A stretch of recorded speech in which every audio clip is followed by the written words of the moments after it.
దినమందు మన యొక్క ప్రసంగం అంశం ఏంటంటే, నీతిమంతులు సింహము వలె ధైర్యముగా నుందురు. చెప్పండి, నీతిమంతులు సింహము వలె ధైర్యముగా నుందురు. అందరు చెప్పాలి. ఓకే, మంచిది. ఇది ప్రసంగం యొక్క అంశం. ప్రభు ఈ కొద్ది సమయంలో ఎన్ని మాటలు చెప్పాలనుకుని అన్ని మాటలు చెప్తానంతే. సమయాన్ని మాత్రం నేను వృధా చేయను, పోనవను.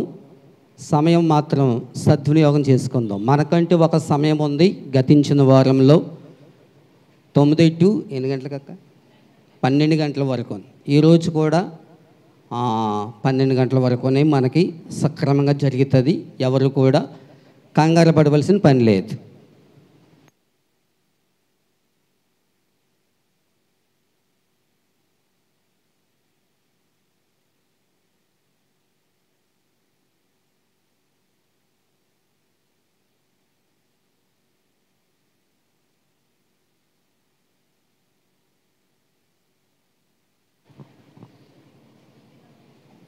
పరిశుద్ధ గ్రంథాలు తెరచి సామెతల గ్రంథము 28,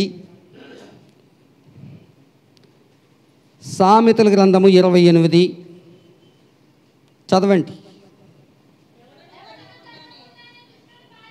ఎవడును తరమకుండానే దుష్టుడు పారిపోవును, నీతిమంతులు సింహము వలె ధైర్యముగా నుందురు. ఓకే, మంచిది. ప్రార్థన. పరమ తండ్రి, నీ పాద సన్నిధిలో స్తోత్రాలు చెల్లిస్తూ ఉన్నాం. చదవబడిన వాక్యాన్ని బట్టి స్తోత్రాలు చెల్లిస్తూ ఉన్నాం.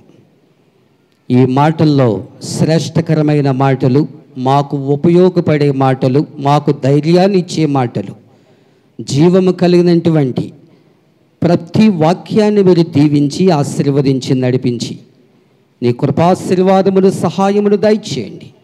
యేసు నామమున ప్రార్థిస్తున్న మా పరమ తండ్రి, ఆమేన్. మంచిది. మనము చదువుకున్నటువంటి మాటల్లో నీతిమంతులు సింహము వలె ధైర్యముగా నుందురు అని ఒక చక్కటి వాక్యము మనకి కనబడుతూ ఉంది. ఇందులో ఒక ప్రత్యేకమైనటువంటి మాట ఏంటంటే సింహము అనే మాటను మనము చూస్తూ ఉన్నాం.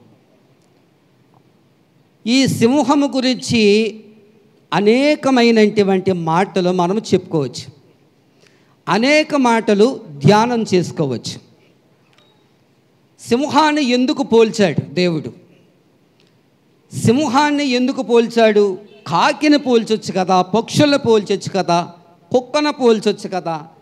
కేవలం సింహాన్ని ఎందుకు పోల్చాడు అంటే, ఆ సింహములో ఉన్నటువంటి శ్రేష్టకరమైనటువంటిది అది తినే ఆహారం మొదలుకొని నడిచే నడక వరకు కూడా పరిశుద్ధముగా అది నడవగలిగింది. అంటే ధైర్యముగా నడవగలిగే సత్తా ఒక సింహానికి మాత్రమే ఉంది. దేవునికి స్తోత్రం, హల్లెలూయా. సింహము తినేది శ్రేష్టకరమైనటువంటి ఆహారం మాత్రమే తింటుంది. ఎండిపోయిన గడ్డి తిందు, ఎండిపోయిన చెత్త తిందు, దరిద్రమైనటువంటి వాసన వచ్చేది అసలు చూడదు. శ్రేష్టకరమైనటువంటి ఆహారం, అది రక్తమే అయినా మాంసమే అయినా అప్పటికప్పుడు ఫ్రెష్గా ఉన్నటువంటి ఆహారం మాత్రమే సింహము తింటుంది. దానికి ఉన్నటువంటి 2 లక్షణం ఏంటంటే, దాని చూపు మనం చూస్తూ ఉన్నాం. సింహం పిచ్చిని పెట్టండి, దాని యొక్క సింహము, దాని చూపు చూడండి.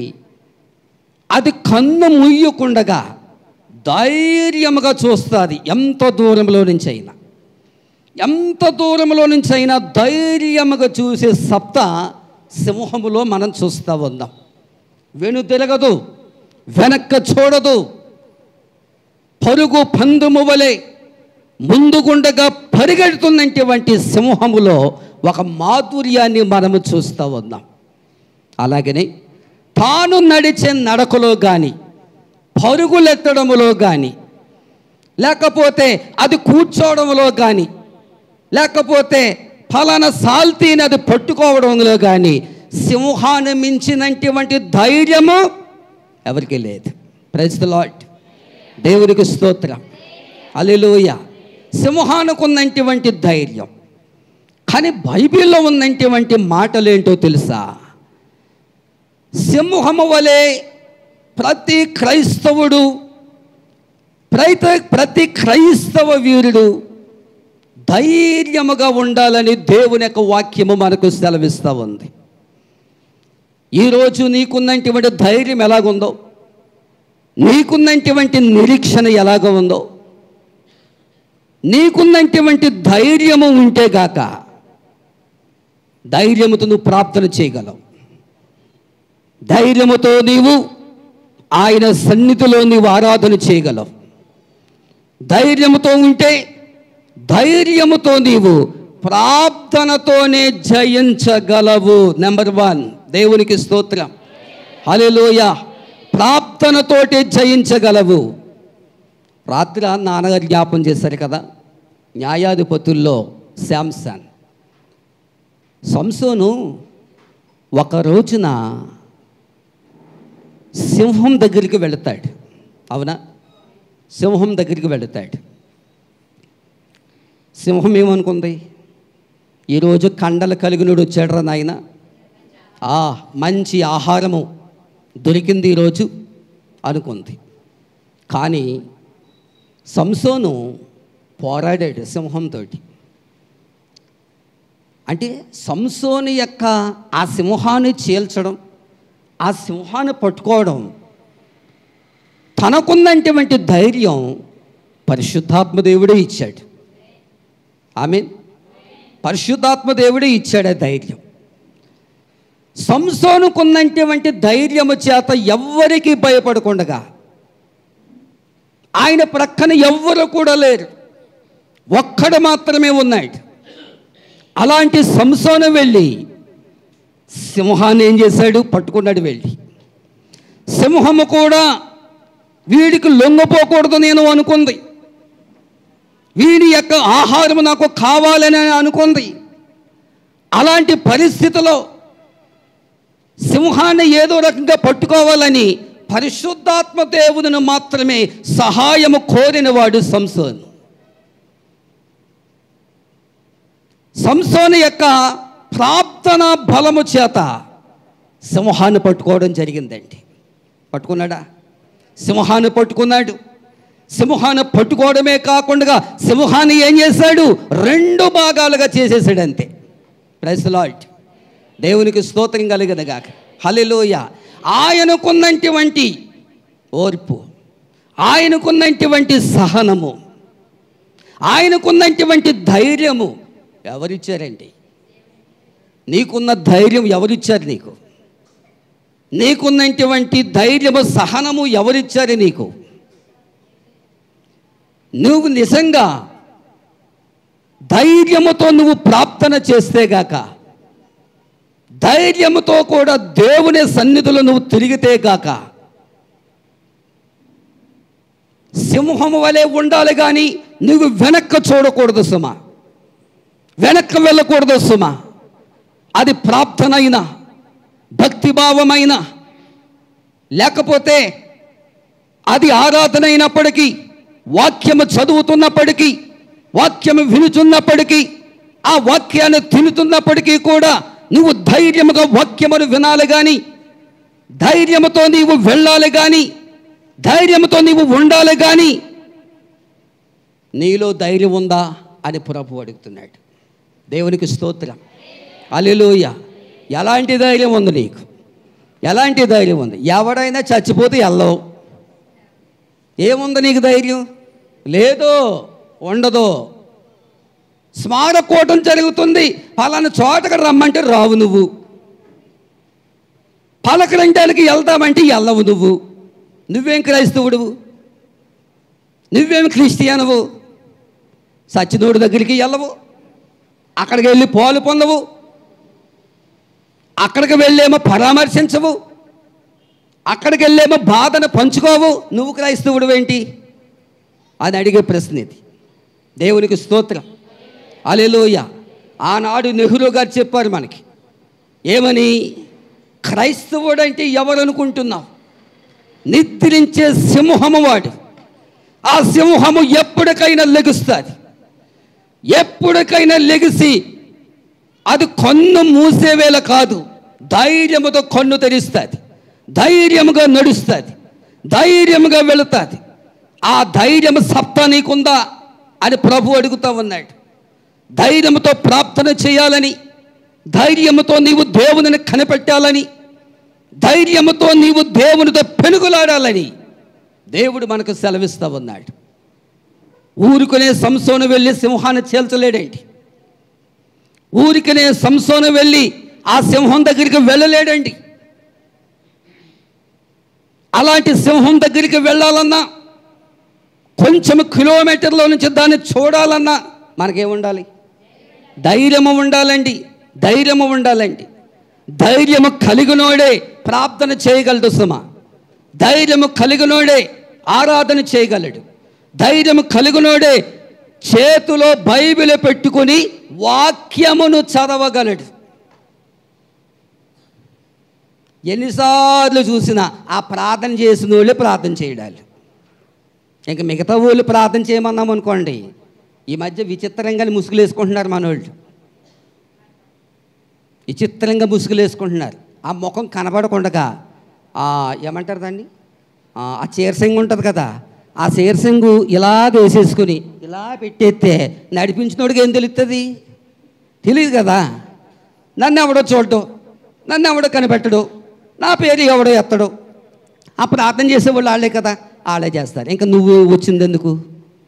నువ్వేమి నేర్చుకుంటున్నావు వచ్చి? ఏదో భక్తి ఉంది కదా, తూతూ మంత్రం అది అలా ఉంది భక్తి మనకి. ఏది ధైర్యం ఏదండి? ధైర్యం ఏదండి? మనకున్నటువంటి ధైర్యం ఎక్కడ బాగా చూపిస్తామంటే మన ఇంట్లో చూపిస్తాం ప్రతాపం. మన ఇంట్లో చూపిస్తాం, పిల్లల మీద చూపిస్తాం, అవసరమైతే భర్త భార్య మీద చూపిస్తుంది, భార్య భర్త మీద చూపిస్తూ ఉంటుంది, రోడ్డు మీద చూపిస్తూ ఉంటారు, తోటల్లో చూపిస్తూ ఉంటారు, వీధుల్లో చూపిస్తూ ఉంటారు. ఆ ధైర్యం ఏంటో దేవుని సన్నిధిలో నువ్వు ఆ ధైర్యంతో నువ్వు ప్రార్థన చేస్తే దెయ్యాలు గజగజలాడిపోతాయి తెలుసా. అలాంటి ప్రార్థన పవర్ ఎవరిలోనూ కూడా లేదు. దేవునికి స్తోత్రం చెప్తాం. హల్లెలూయా, హల్లెలూయా. దేవుని బిడ్డలారా, దావీదు కూడా ధైర్యశాలి అండి. ధైర్యముతో ఉండేవాడండి దావీదు. తనకున్నటువంటి ధైర్యము ద్వారా తన పనిని సాధించేవాడు. అది ప్రార్థనే కానివ్వండి, ఆరాధనే కానివ్వండి, కన్నీటి ప్రార్థనే కానివ్వండి, కన్నీటి జలమైపోవు దినాల్లో కూడా దావీదు ప్రార్థన ఆఫ్ చేయలేదు. ఒక రోజున గొలియాతును చూసండి, చాలామంది కూడా అక్కడ ఉన్నటువంటి ప్రజలండి ఆ గొలియాతును చూసి భయపడ్డారండి. ఆ సమయంలో అతి చిన్న వయసులో ఉన్నవాడైనటువంటి దావీదు 8 సంవత్సరాలు ఉంటాయో 12 ఉంటాయో ఏమండి, అలాంటి చిన్న వయసులో ఎవరి మీదకి వెళ్ళాడు? గొలియాతు మీదకి వెళ్ళాడు. గొలియాతు మీదకి వెళ్ళడం ఏమన్నా సామాన్యమైనటువంటి పనా? ఏమండి, సామాన్యమైనటువంటి పనా? అలాంటి సమయంలో గొలియాతు మీదకి వెళ్ళాడు. ఊరికినే వెళ్ళిపోలేదైనా, ఊరికినే రాడిచుకుని కొట్టలేదైనా. ప్రార్థన ద్వారా, ప్రార్థన విజయము ద్వారా, దేవుడు దావీదుకి ఇచ్చినటువంటి ధైర్యశాలి ద్వారా తాడి చెట్టు అంత ఉన్నవాడిని గొలియాతుని దావీదు ఏం చేశాడు? పాడగొట్టాడు. అంత ఒకే ఒక్క దెబ్బతోటి. ఎవరిచ్చారు ధైర్యం? ఒకవేళ ఈ గొలియాతు నేను చంపేస్తున్నటువంటి సమయంలో నన్ను ఒకవేళ ఎవరైనా నన్ను చంపేస్తాడేమో, లేకపోతే గొలియాతే నన్ను చంపేస్తాడేమో, లేకపోతే ఈ గొలియాతే నన్ను ముక్కముక్కలుగా చేసేస్తాడేమో. ప్రజలందరూ కూడా పారిపోయినా కానీ, ప్రజలందరూ కూడా దూరముగా ఉన్నా కానీ దావీదు దూరంగా లేడు. దావీదు ఎక్కడికి పారిపోలేదు, దావీదు ఎక్కడా ఉండలేదు. ఏదో రకంగా ఈ గొలియాతును నేను పడగొట్టాలి, హతమార్చాలి అని దావీదు ధైర్యముతో వెళ్ళి గొలియాతును పడగొట్టాడంతే. తాడి చెట్టు పడినట్టు పడ్డాడంతే. దేవునికి స్తోత్రం కలిగింది గాక. హల్లెలూయా. నీకున్నటువంటి ధైర్యం, నీకున్నటువంటి గొప్పసాలి మన ఇంటిల్లోనూ వీధుల్లో చూపిస్తే ప్రయోజనం ఏమీ లేదు మనకి. ఆ ధైర్యముతో దేవుని యొక్క సన్నిధిలో చూపిస్తే గాక, ఆ ధైర్యముతో దేవుని సన్నిధిలో ప్రార్థన చేస్తే గాక దేవుడు మనలను ఆశీర్వాదకరంగా నడిపిస్తాడు. దేవునికి స్తోత్రం. హల్లెలూయా. ఒక విచిత్రమైన సంఘటన పాలకుల్లో జరిగింది కొన్ని సంవత్సరాల క్రితం. మా మావయ్య, మా అమ్మ వాళ్ళ చిన్నాన్న ఒక ఆయన ఉన్నారు. ఆయన కొడుకు ఒక ఆయన ఉన్నాడు. ఆయన సౌండ్ తగ్గించండి. ఆయన సొంతూరు పెనుమర్లు. అక్కడ నివాసం ఉంటూ పాలకొల్లో ఒక హాస్టల్ ఉండేదండి. ఆ హాస్టల్లో ఆయన ఉండి చదువుకునేవాడు. ఆయన ఇటీవల కరోనా వచ్చి కరోనాలో ఆయన చనిపోయారు. ఆయన ఇంకా చాలామంది స్టూడెంట్స్ ఒక హాస్టల్లో చదువుకుంటున్నారు. ఒక రోజున రేపు పరీక్ష వ్రాయాలి, చాలా ఇంపార్టెంట్ పరీక్ష ఉంటుంది. ఆ రోజు అదృష్టం కొలిది కరెంట్ లేదు. పాలకొల్లంతా కూడా చీకటి అయిపోయింది, అగాధమైపోయింది, కరెంట్ లేదు. కొవ్వొత్తు తెచ్చుకుందామన్నా, అగ్గబెట్టి తెచ్చుకుందామన్నా కొట్లు కూడా తెరిచే సమయం కానే కాదు. ఈయన ఏం చేశాడు? ఎవ్వరికి చెప్పకుండా పక్కన సమాధుల దొడ్డు ఉంటే ఆ సమాధి దొడ్లోకి వెళ్ళి ఒక కొవ్వొత్తుని తెచ్చాడు. ఎవరు? ఆయనే. ఇప్పుడు మా మావయ్య గారు చిన్నాన్నగారు కొడుకు అని చూసారా, రత్నం గారు, ఆయన తెచ్చాడు. వెళ్ళి వీళ్ళందరికీ చెప్తే వీళ్ళు వెళ్ళిపోతారని సీక్రెట్గా కొవ్వొత్తి తెచ్చాడు. కొవ్వొత్తి తెచ్చే అవకాశం లేదు, ఎందుకంటే కొట్లు లేవు ఎక్కడని. అలాంటి పరిస్థితిలో కొవ్వొత్తి తెచ్చి, కొవ్వొత్తి ఉంది కానీ అగ్గిపెట్టలేదు అనుకున్నాడు. గరగర తిరిగాడు అక్కడ. మొత్తం మీద ఏదో సమాధిలో అగ్గిపెట్టి దొరికేసింది. ఈ రెండు పట్టుకొచ్చేసాడు. ఈ రెండు పట్టుకొచ్చేసి సీక్రెట్గా వచ్చేసి ఇలా అనుకున్నారు, ఒరే రత్నము ఎంత మంచి పని చేసావురా, మంచి పని చేసావురా బాబు, కొట్టి ఎవడ తెరిచాడో కానీ ఎవడిచ్చాడో కానీ మంచి పని చేసావు. ఈ కొవ్వొత్తు నిజంగా భలేగా కాంతిగా ఉందరా బాబు, ఇల్లంతా కూడా ఎర్రగా కమ్మేసింది, అబ్బో అక్షరాలు భలే కనపడుతున్నాయని చదువుకోవడం మొదలెట్టారు. అందులో ఒకడికి డౌట్ వచ్చింది. సగం చదువు అయిపోయిందిలేండి. సగం చదువు అవుతేనే కొవ్వొత్తు ఇంకెలా చూశాడంట, చచ్చిపోయినోడు అందులోంచి కనపడుతున్నాడంట వాడికి. ఏంటన్నారా? చచ్చిపోయినోడు ఆ కొవ్వొత్తు పైన ఎలుగుంటుంది కదా, ఇలా ఇలా ఇలా అంటది కదా, అందులో నుంచి అంట చచ్చిపోయినాడు కళ్ళు కనిపించాయంట వాడికి. ఒరే రత్నం ఎక్కడి నుంచి తెచ్చావురా కొవ్వొత్తు అన్నాడంట. ఏంటి అంత అల్లిపోతున్నావేంటి అన్నాడంట. ఎక్కడి నుంచి తెచ్చావంటే కొట్లు ఎక్కడా లేవు, అగ్గబెట్లు ఎక్కడా లేవు, కొవ్వొత్తులు ఎక్కడా లేవు, అంతా కూడా చీకడైపోయింది, రేపు పరీక్షలు అయిపోతే ఫెయిల్ అయిపోతాము, అందుచేత సమాధుల దొడ్డు ఉంది, సమాధుల దొడ్డు నుంచి కొవ్వొత్తి తెచ్చేసాను, అగ్గబెట్టి కూడా తెచ్చేసాను అండం తోలుగా. అందులో ఉందంటే 30 మంది పుస్తకాలు వదిలేసి గెలఫ్. ఈలాగా పోలీసుడికి తెలిసి పోలీసుడు వచ్చి, రేయ్ ఏంట్రా ఎక్కడ వెళ్ళరే అంట వచ్చాడు అక్కడ. అబ్బా ఏమీ లేదండి, రేపు ఎగ్జామ్ కదండి, చదువుకునే వాళ్ళు తిన్నంగా చదువుకోక ఏంటి వెళ్ళరే అన్నాడు వచ్చి. ఏమీ లేదండి, ఇలాగ జరిగిందండి, మా వాళ్ళు కొంచెం కంగారు అవ్వారండి అని చెప్పాడు. ఏమైంది ధైర్యం ఇప్పుడు? అంతవరకు ధైర్యం బాగానే ఉంది, అంతవరకు ధైర్యం బాగానే ఉంది. ఆ ఫోటో పెడతాం, నీకు పెట్టిన ఫోటో పెట్టి. ఆ ధైర్యం అంతవరకు బాగానే ఉంది. ఉన్నటువంటి ధైర్యం ఏమైంది? పిరికితనం అయిపోయింది. ఇప్పుడు ఒక ఫోటో మీకు చూపించాను చూడండి, స్క్రీన్ మీద ఒక ఫోటో చూపించాను. ఈ ఫోటో ఎవరిది, మీరు ఎవరిదని చెప్పగలరా? అమ్మ చాలా డౌట్గా మాట్లాడుతున్నారండి చాలామంది.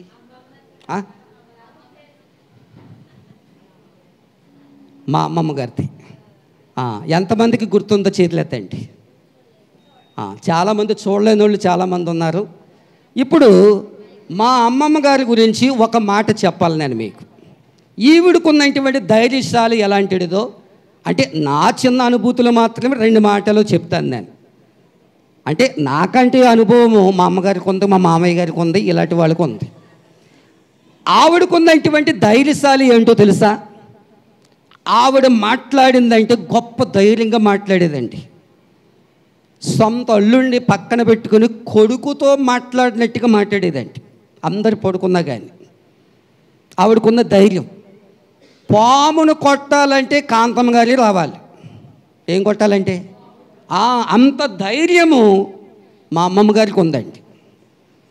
ఆవిడ మాటల్లో ధైర్యము. ఆవిడ ప్రయాణము చేయాలన్నా ఏం చేయాలన్నా ముందుకుండగా ఆవిడ ప్రయాణం చేసినప్పుడు నేనే ఉండేవాడిని కూడా నేనే ఉండేవాడిని అండి. ఎక్కడికి తీసుకెళ్ళినా నన్నే తీసుకెళ్ళేది.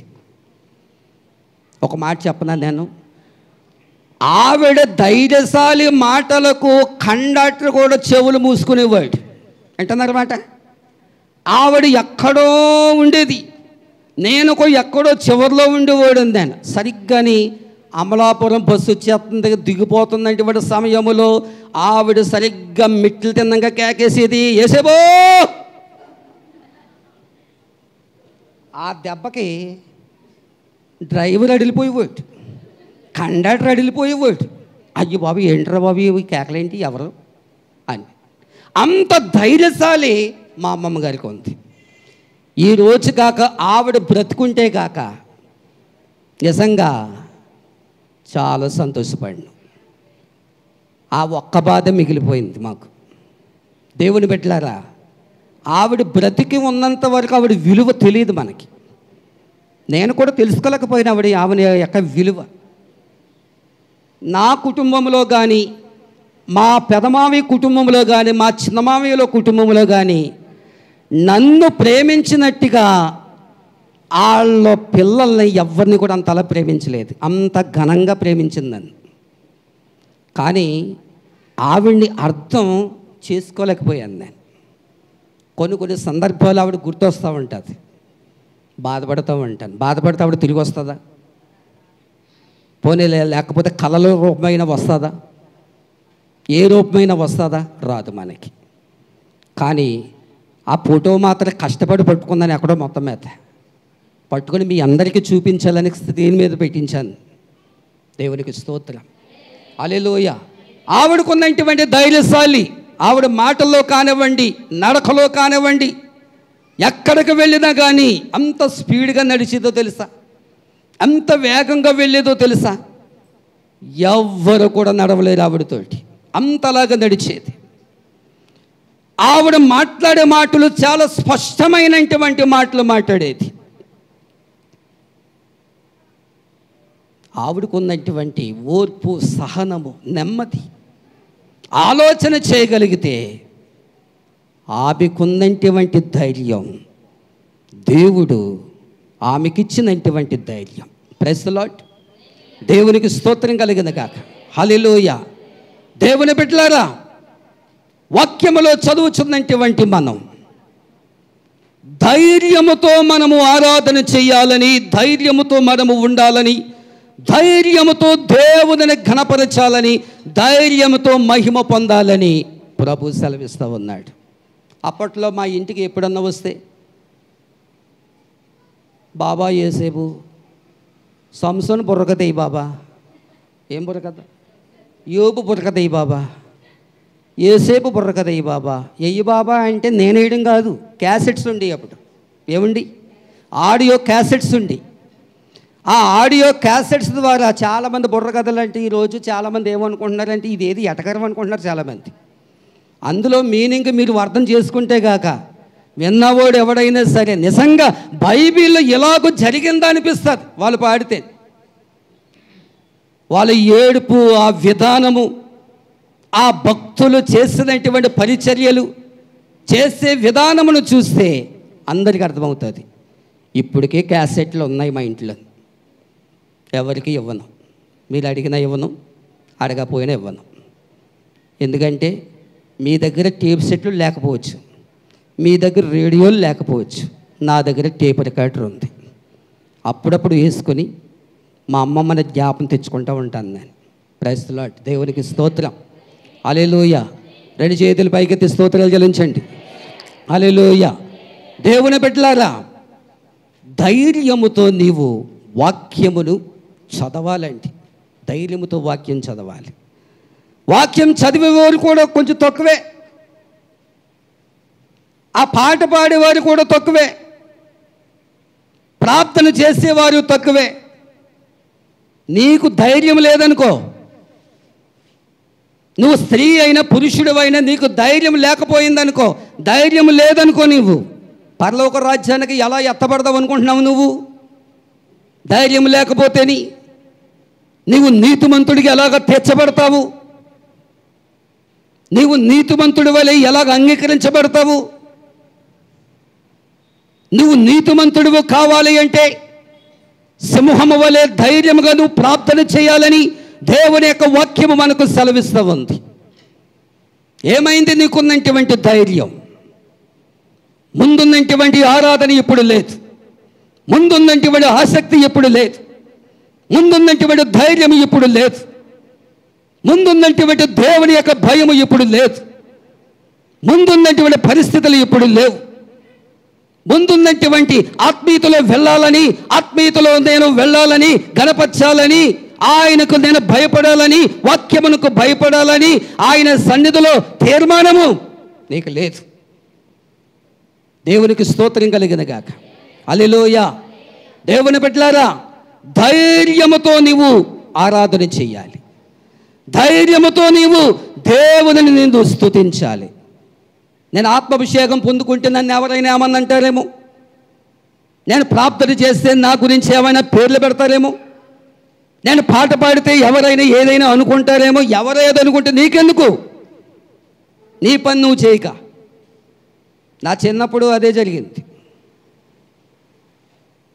మోషే గారిలాగా నాకు నోటి మాట సరిగ్గా రాలేనటువంటి పరిస్థితి, అయినా పాట పాడేవాడిని. పాడమన్నారు కనుక పాడేవాడిని. ఆ పాటకు కూడా పేర్లు ఎవరు? రొట్టెలెవ్వలు కాదు, మన సంఘస్థులే, ఇతర సంఘస్థులు కాదు, మన సంఘస్థులే. దేవుని స్తుతించుడి ఆ పాట పాడితే దానికి పేరు. ఇదిగో సుశీలమ్మ, నీకు ఏమన్నా అర్థమైందా? మన పాటర్ గారు అబ్బాయి పాట పాడాడు కదా, పాపం దత్తుడు కదా అన్నవాడు ఒకడు. ఇంకొకరు వచ్చేమో పాట పాడాడు కానీ అర్థం అవ్వట్లేదు. ఇంకొకరు వచ్చి ఇంకోటి. సుశీలమ్మ గారు లాంటి వాళ్ళు ఎవరైనా తెలివితేటలు కలిగిన వారైతే నోరు మూసుకోపాడిని ప్రభువుని ఎంతగానో ఆరాధన చేస్తూ ఉంటుంటే అలాగా ఎటకారం చేయొచ్చా? మనం దేవుని పిల్లలం కదా, మనం దేవుని బిడ్డలం కదా మనం అని చెప్పుండేవారు ఆనాటి దినాల్లో. కానీ వాళ్ళు నవ్వుతున్నారని వీళ్ళు నవ్వుతున్నారని నేను అనుకుని పాట పాడలేదు సుమా. దేవుని ముఖాన్ని చూస్తూ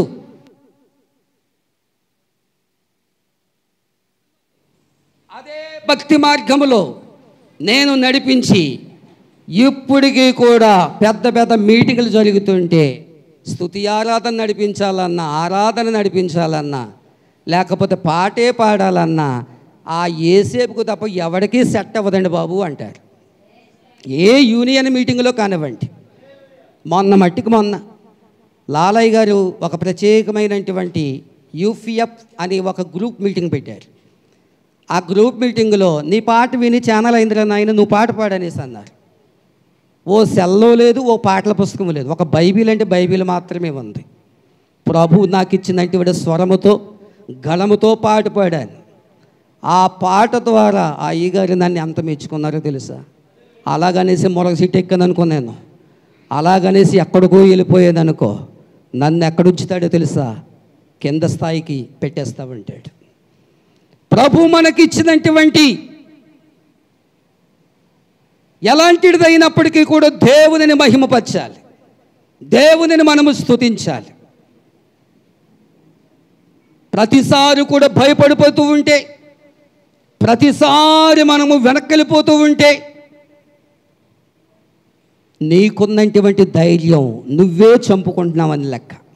ప్రైజ్ ది లార్డ్. దేవునికి స్తోత్రం. హల్లెలూయా. నీకున్నటువంటి ధైర్యం నువ్వే చంపుకుంటున్నావు. దేవుడు నీకు ఇస్తున్నాడు ధైర్యం. నేనున్నాను నీకు, నీవు వెళ్ళు అని దేవుడు నిన్ను నన్ను పంపుతూ ఉన్నాడు. ఆ ధైర్యాన్ని మనం ఏం చేస్తున్నామో తెలుసా? కాళ్ళ ద్వారా, చేతుల ద్వారా మనము పతనం చేసుకుంటూ ఉన్నాం, నలగొట్టుకుంటూ ఉన్నాం. దేవునికి స్తోత్రం కలుగునుగాక. హల్లెలూయా. ఒక మాట నేను చెప్పి నేను ముందుకు వెళ్ళాలని నేను ఆశిస్తూ ఉన్నాను. దయచేసి అపోస్తల కార్యములు తీద్దాం ఒకసారి. 9వ అధ్యాయం.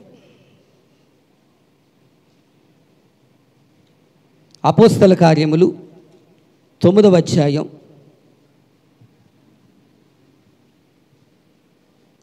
9:27 చదువుకుందాం.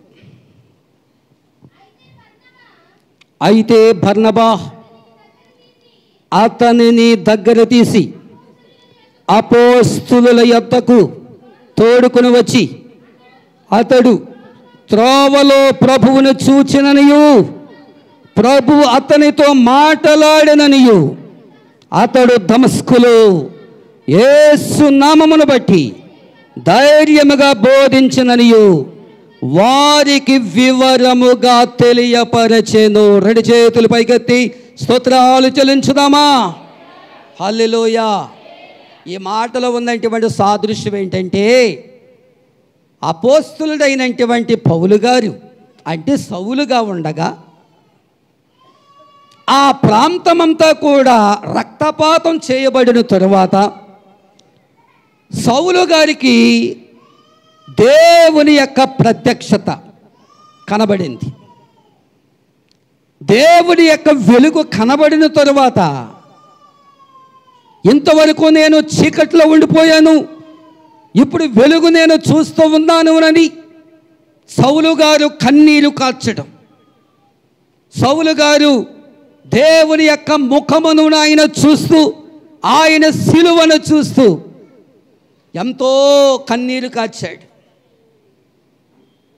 ఇంతవరకు నీవు సౌలుగా పిలువబడ్డావేమో, ఈరోజు నీవు పరిశుద్ధుడవై పౌలుగా నీవు పిలువబడదువు అని వాగ్దానము చేసిన తర్వాత దేవుని యొక్క ప్రత్యక్షత ఆరోహణం అయిపోయింది. ఇక సౌలు గారు ఆనాటి నుండి పౌలుగా తీర్చబడిన తరువాత అపోస్తులైనటువంటి శిష్యులు ఆయన చూడడానికి, లేకపోతే వారికున్నటువంటి ప్రేమ మాటల ద్వారా పంచుకోవాలని పౌలు గారు ఒకరోజు ప్రత్యక్షమయ్యారు. ప్రత్యక్షమైతే అందరూ కూడా, వీడేది యాసం వేసుకొచ్చాడు రా బాబు, మనల్ని ఏదో చంపడానికి వచ్చాడు, మనల్ని ఏదో పతనం చేయడానికి వచ్చాడు, రకరకాలుగా చెప్తూ ఉన్నారు. అపోస్తులైనటువంటి పౌలు గారు చాలా వేదనతో మాట్లాడుతున్నాడు. ఆయన చాలా కన్నీటితో ఆయన మాట్లాడుతూ ఉన్నాడు. మీ ప్రేమ మాటలను నేను పంచుకోవడానికి ఈ లోకానికి నేను వచ్చాను. దేవుని యొక్క ప్రత్యక్షత నాకు కనబడింది. ఆయన వెలుగే, ఆయన శిలువ ముఖ దర్శనం నాకు కనబడింది. ఒక ప్రత్యేకమైనటువంటి సాక్ష్యం అక్కడ చెప్తున్నాడు. ఎవరి మట్టుకు వాళ్ళు కూడా చాలా విసిరిగా మాట్లాడుతూ ఉన్నారు, కోపంతో మాట్లాడుతూ ఉన్నారు, రకరకాలుగా మాట్లాడుతూ ఉన్నారు. కానీ ఆయన మొట్టమొదటిగా చేసినటువంటి మాటలు ఎవరు విన్నారంటే బర్నబా విన్నాడు. Praise the lord. స్తోత్రాలు చెల్లించండి. హల్లెలూయా. బర్నబా ఏమంటాడో తెలుసా? ఇదిగో ఆయన నిజంగా పౌలే, నిజంగా నేను చూశాను ఆయన నోటి మాటతో. ఇప్పుడు ఆయన పూర్తిగా మారిపోయాడు.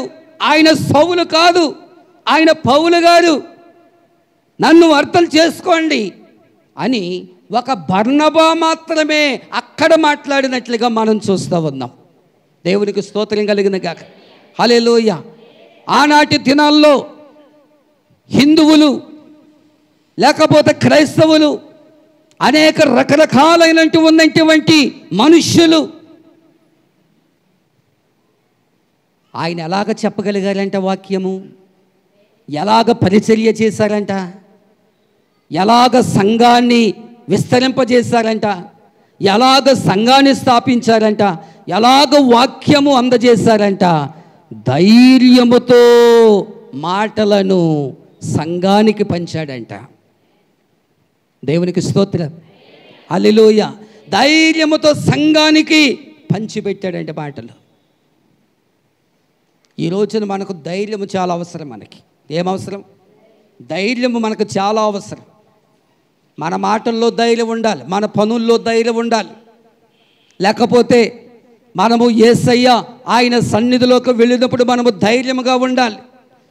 ధైర్యముగా ఎవరైతే ఉంటారో, ధైర్యముగా ఎవరైతే ఆరాధన చేస్తారో, ధైర్యముగా ఎవరైతే ఆయన సన్నిధిలో నడవబడతారో ఆ ధైర్యాన్నే ప్రభువు చూస్తాడంట. దేవునికి స్తోత్రం. హల్లెలూయా.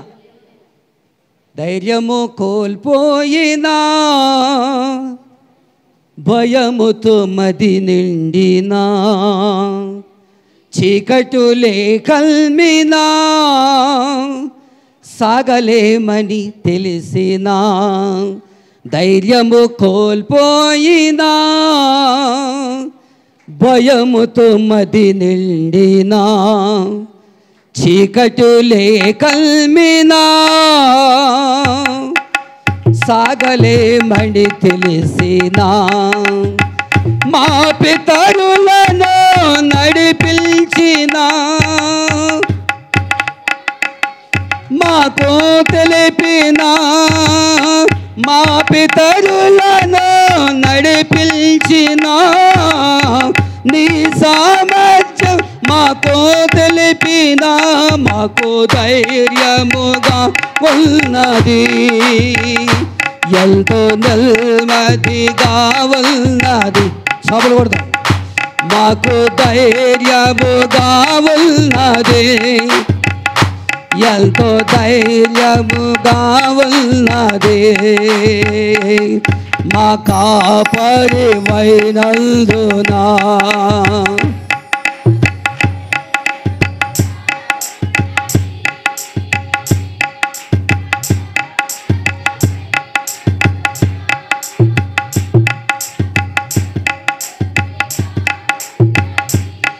నిరీక్షణ ఇనందునా గావున్నది, ఆశ్రయ అయినందునా క్షేమముగా ఉన్నది, మా కాపరివైనందునా నాకు ధైర్యముగా ఉన్నది, నా సంపద నందునా నీగా ఉన్నది. మన కాపరి మన పక్షమున ఉండగా ఆయన మనకు ధైర్యమునిచ్చినవాడు. Praise the lord. దేవునికి స్తోత్రం. మన కాపరి మన మధ్య ఉన్నాడు. మన మధ్య ఉండి మనలను ధైర్యముతో మనలను నడిపిస్తూ ఉన్నాడు. ధైర్యముతో మనలను నడిపించునుగాక. ధైర్యముతో మనము వాక్యము చదువునుగాక. ధైర్యముతో మనము పాటలు పాడుదుముగాక.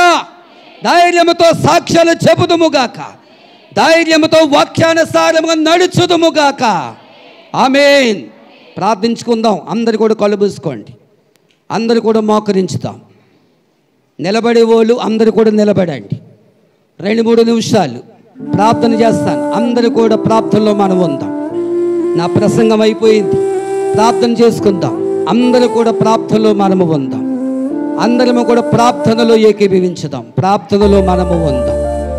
వెతబడిన వాక్యము కొరకు మనము ప్రార్థన చేద్దాం. అందరము కూడా ప్రార్థన చేద్దాం. యేసయ్యా, ఈ ఉదయకాల సమయంలో మీరు మాతో ఉండి మమ్మలను నడిపిస్తూ సింహము ధైర్యముగా ఉండినట్లుగా, ధైర్యముతో ఉండి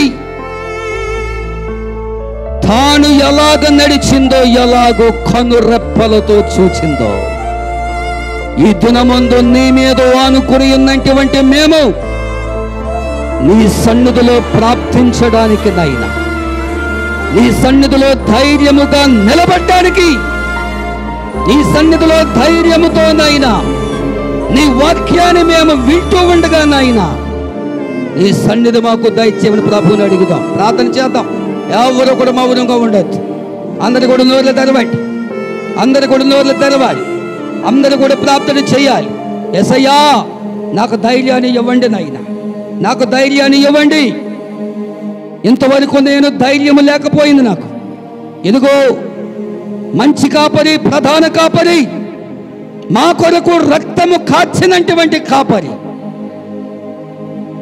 మమ్మల్ని ఎంతగానో నాయనా ధైర్యమునిచ్చి నడిపించి ఉన్నావు. ఇంతవరకు మమ్మల్ని నడిపించావు నాయనా. నీ ధైర్యము ఎంతో మాకు మేలైంది నాయనా. నీ ధైర్యము ఎంతో మాకు సహకారముగా ఉంది నాయనా. నీ ధైర్యము లేకపోతే యేసయ్యా, నీ ధైర్యము లేకపోతే, నీ నోటి మాట లేకపోతే, ఆ ధైర్యముతో నాయనా నీ సన్నిధిలో గడపలేము నాయనా. నిన్ను స్తుతించలేము నాయనా, నిన్ను ఆరాధించలేము నాయనా, నిన్ను గణపరచలేము నాయనా. ఎందుకు పనికిరానటువంటి మమ్ములను నీ సన్నిధిలోనైనా మట్టి పాత్రలుగా నాయనా నీ సన్నిధిలో ఉంచి మమ్మలను నడిపించి, ఇదిగో నీ ధైర్యాన్నే మాకు ఇచ్చిన దేవా స్తోత్రాలు నాయనా. నీవిచ్చినటువంటి ధైర్యముతో మేము ప్రార్థన చేయడానికి, కొంతమందే కాదు ప్రతి ఒక్కరము కూడా ప్రార్థన చేయడానికి ధైర్యము వలె ఆయన సన్నిధిలో మేము సంతోషించడానికి, ధైర్యముతో ఆయన సన్నిధిలో మెలకు కలిగి ఆయన సన్నిధిలో సత్య మాటలను మేము నేర్చుకోవడానికి ఆయనను ప్రభును మనము అడుగుతాం. యేసయ్యా, నాకు ధైర్యాన్ని ఇవ్వండి. పాటలు పాడతామని అనుకుంటూ ఉన్నాను, నాకు ధైర్యము లేదు. నీవు నాకు ధైర్యము దయచేనైనా. ప్రార్థన చేయాలని నా మనసులో ఉంది, ప్రార్థన చేయాలనుకుంటున్నాను, ప్రార్థన చేయలేకపోతున్నాను. నీ ధైర్యము నాకు ఇవ్వండి నాయనా. వాక్యము చదవాలనుకుంటున్నాను, వాక్యానుసారంగా నడవాలనుకుంటున్నాను. నాలో ధైర్యము కోల్పోయింది నాయన, నాలో ధైర్యము పూర్తిగా పాడైంది నాయన. నాలో ఉన్నటువంటి ధైర్యాన్ని పూర్తిగా చేతులారా నేనే నాశనం చేసుకుంటూ ఉన్నాను. నీవిచ్చినటువంటి ధైర్యమును బట్టి, నీవిచ్చినటువంటి ధైర్యము ద్వారా నాయన నేను నడవడానికి, నేను స్తుతించడానికి, నేను గణపరచడానికి, నేను మహిమపరచడానికి నీ కృపతో నాయన మమ్మలను మరొకసారి జ్ఞాపకం చేసుకోండి నాయన. ఈ దినమందు పరిశుద్ధాత్మ దేవుడు మనతో మాట్లాడుతూ ఉన్నాడు. ఆయన మాట్లాడినటువంటి సత్యవాక్కుల ద్వారా ఈరోజు నువ్వు గ్రహించగలిగితే కాక, వాక్యము చదివితే గాక, వాక్యానుసారంగా నడిస్తే గాక, భయభక్తులతో నువ్వు ఆరాధన చేస్తే, భయముతో భక్తితో ఆయన సన్నిధిలో నడిస్తే గాక, సింహము ఏ విధంగా అయితే ధైర్యముగా ఉందో, ధైర్యశాలిగా ఉందో నాయన, ఇదిగో మేము బ్రతుకు దినములన్నీ కూడా నీ సన్నిధిలో నాయన ధైర్యముతో నాయన నీ మాటలు చెప్పడానికి, ధైర్యముతో వాక్యములు చదవడానికి, ధైర్యముతో నాయన నీ సన్నిధిలో నడవడానికి నీ కృప దయచేయమని ప్రభువుని అడుగుతాం. మా పరమ తండ్రి, నీ పాద సన్నిధిలో స్తోత్రాలు యేసయ్య. ఈ ఉదయకాల సమయంలోనైనా మీరు మాతో మాట్లాడినందుకై స్తోత్రాలు చెల్లిస్తూ ఉన్నాం.